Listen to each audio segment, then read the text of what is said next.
Last week I was in Los Angeles for Podcast Movement Evolutions, and during that time I was lucky enough to make tracks up to Hollywood and spend a little time looking around the Oscars ceremony, albeit from a little bit of a difference. And the Oscars weren't the only big media awards ceremony to hit the town, because actually our very own little industry of podcasting, our very own tiny little teenager that is growing up and flourishing, has now got its very own Oscars awards ceremony. That's right, the Podcast Academy launched on stage at Podcast Movement Evolutions in Los Angeles, brought to the stage by Hernan Lopez of Wondery. But wait a second. Doesn't podcasting already have an academy and an awards ceremony? In fact, doesn't it already have a couple, or three, or maybe 5 or 6 or 7 over the last 10 years, 15 years? Well, we've now got a new one. And I'm going to dig in today to what that means, my reactions to it, and just really how it's starting to feel like the podcast industry is changing. And I've been saying this for a while now, but I'm going to be digging into this in just a second. I'm, of course, Mark Asquith, the host of the Podcast Accelerator. I'm the CEO and co-founder of Rebel Base Media, where we make podcast technology, including podcast websites, Podcast Success Academy, the little stealthy little startup, Productivity, and Captivate.fm, the world's only growth-oriented podcast host. And I want you to go and check that out for 7 days free at Captivate.fm. Now, before I dig into the Podcast Academy, I want to just remind you that the show is brought to you by AWeber, the wonderful email marketing platform that I use to generate relationships and to build relationships with each and every listener that ends up interacting with me. So, as an example of that, you might be thinking, well, Marco, why do I need email marketing for my show? Well, the way that I use it personally is if you now go to markasquith.com/grow, you'll be able to grab 9 unconventional ways to grow your podcast. That's markasquith.com/grow. And that is all powered by AWeber. It means that you get the download, and it means that you will then get notifications of new episodes that I release, and you and I can interact via email.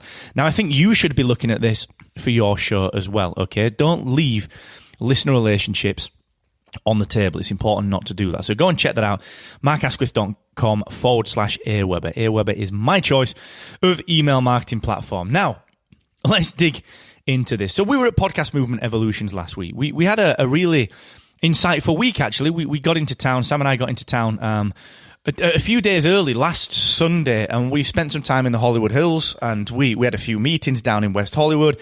We had a few meetings down in Beverly Hills, talking podcasting, talking productivity, talking Captivate with people that you know. I'm sure you would.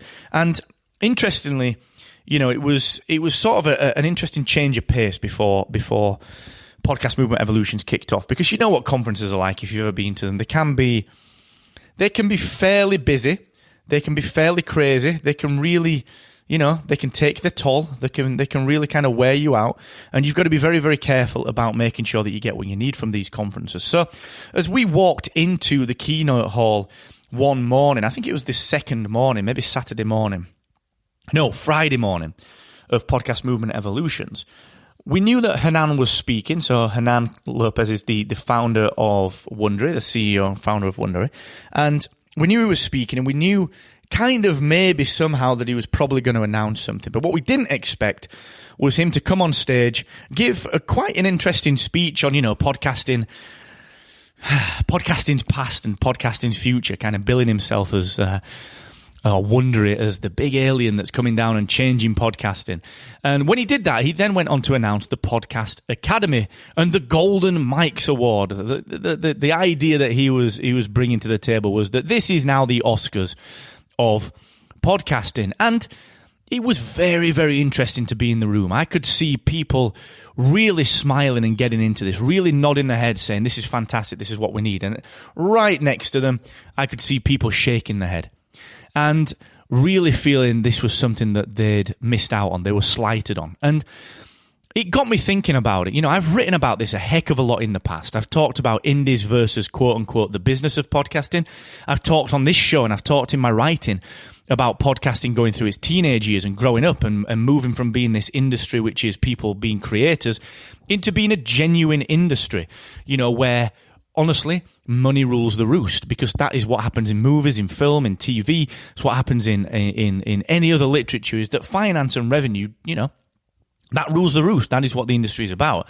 And so when Hernan, when he introduced these Podcast Academy Awards, the Golden Mics, I could see both sides of the coin, and it got me thinking that, look, some of the original people out there who were really frustrated by this, because they'd been running academies for a long time.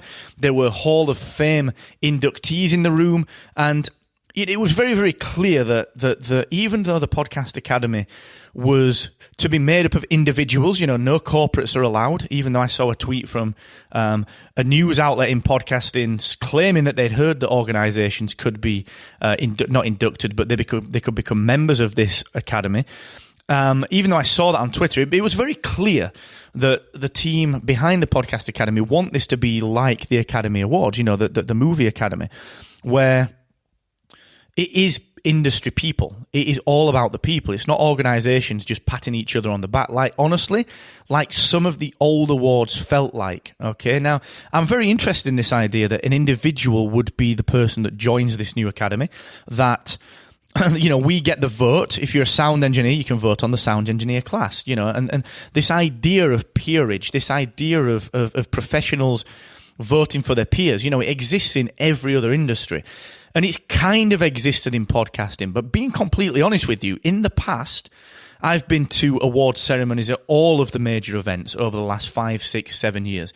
And every time I've been to one, it felt like, it just felt closed. It felt like if you were in the club, you could vote and you were patting each other on the back and you were winning the awards. If you weren't in the club, you never got a look in. They didn't know you existed.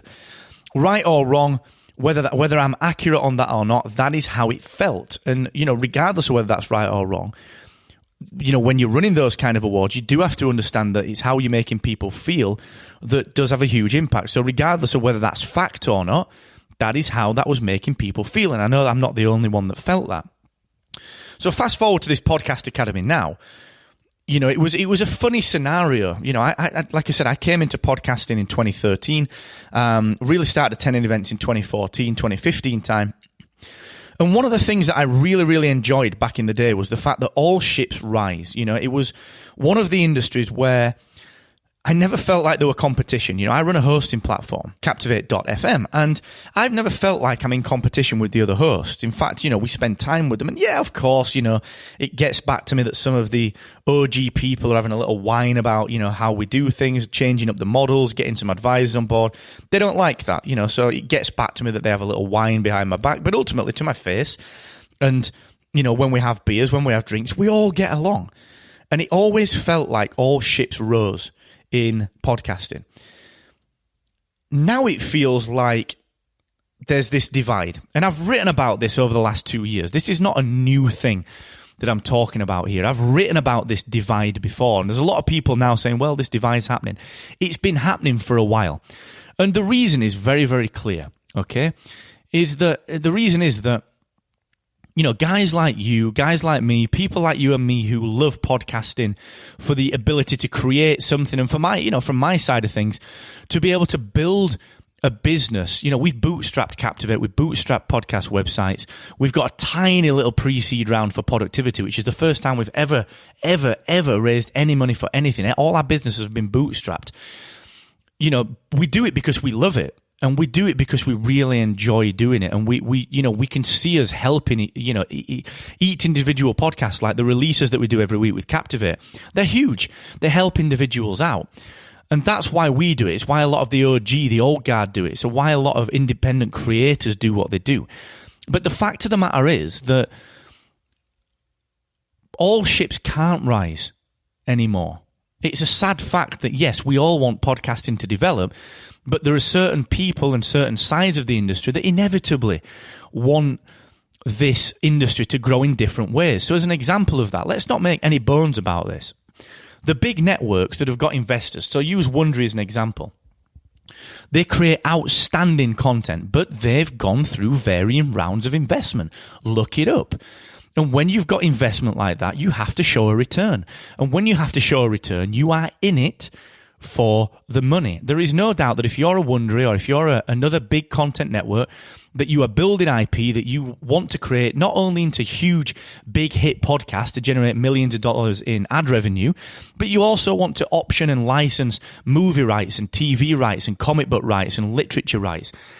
This is not an accident, all right? This is not an accident, and it goes against kind of this open nature of podcasting. You know, it goes against some of the original tenets of podcasting, the original kind of just the original founding theses of podcasting, where it becomes very, very clear that the open standards, yes, of course, they will always exist, but honestly, if you're a big business and you've got investment and you're throwing it into the podcasting industry, you probably don't care if all ships rise or not, like we always have done in the past. We've always cared about that. And we've always wanted everyone to benefit. But if you're coming in and you're wanting to generate ROI, you want to sap up as many listeners as you can. You probably don't care that listeners are tuning into other content networks. You want them to listen to your content, and you want them to be listening on the platforms that give you the best chance of generating ROI. So all ships can't rise. All ships can't rise, okay? That is a fact of any business, okay? However, that doesn't mean that we, as the people who are still at the indie level, who are still making up the vast majority of podcasting, still can't keep the values that have made podcasting so special. It doesn't mean that we've got to forget what we're in it for. It doesn't mean that we've got to forget that we want all ships to rise. We've just got to understand that this is not podcasting's big brother coming in. And, you know, like I see a lot of people, a lot of the some of the people that have been in the industry even longer than me, you know, posting out on Twitter and Facebook saying, oh, it feels like the Podcast Academy is coming in and saying, look, kids, we'll take it from here. We've got to get over that. We've all got to calm down. You know, I was outside the room and there were so many people after the Academy announcement that were going and registering domains and going to register like these domains to try and make a problem for these people and posting things on Twitter. It's just crazy. Like, calm down. We don't need to do that. Sure, we might feel slighted, and I get it. I understand. I'm with you that when the Podcast Academy said after the announcement that they were working on a way of honouring all previous Hall of Fame inductees, that was blatantly retconned. It was blatantly because of the backlash that they had. They then came out and said, oh, no, guys, we've not forgotten about you. Yeah, of course we're going to honour that.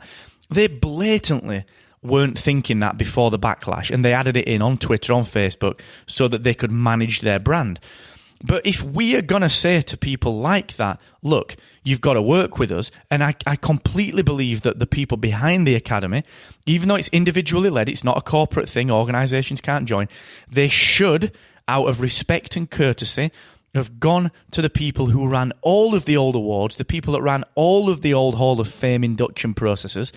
They should have gone to them out of a courtesy and respect process. But if all we do is gather outside the room and register in a really almost embarrassing way, go and register variations on domains just so that we can say that we've done something and give ourselves a little power back, that is not good enough. We're better than this. What we should be doing is not slagging people off on Twitter. We should be opening genuine brand-led conversations. And we should also be looking at how outlets are reporting this, all right? So look for your news in the right places. Look for the people that are fact-checking the news and are putting the right news out there that has been fact-checked.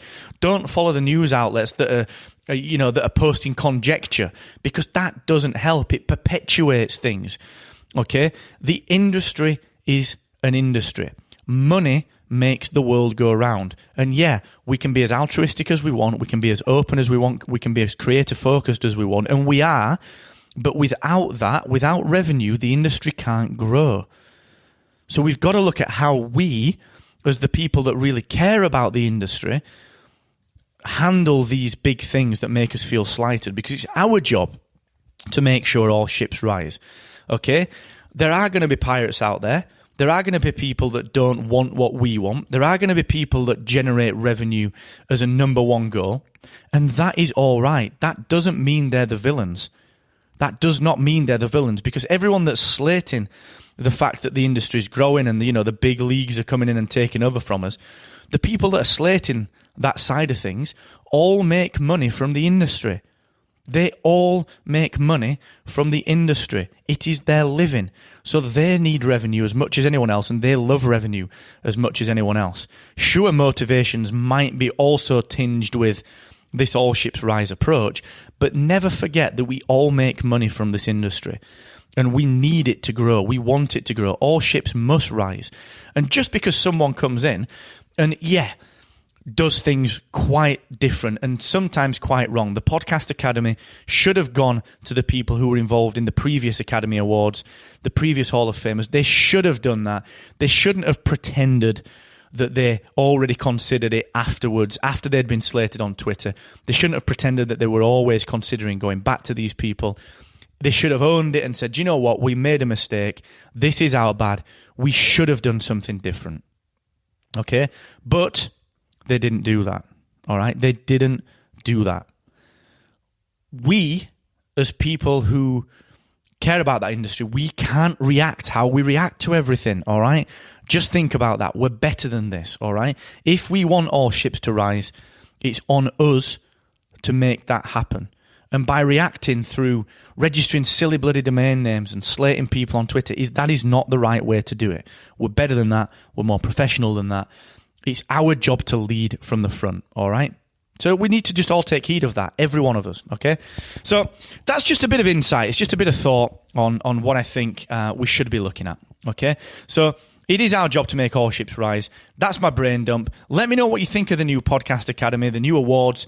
Let's go talk about that on Twitter, at Mr. Asquith. Let's have a discussion on it. And thank you for joining me. And never forget, the more you expect from yourself, the more you will excel.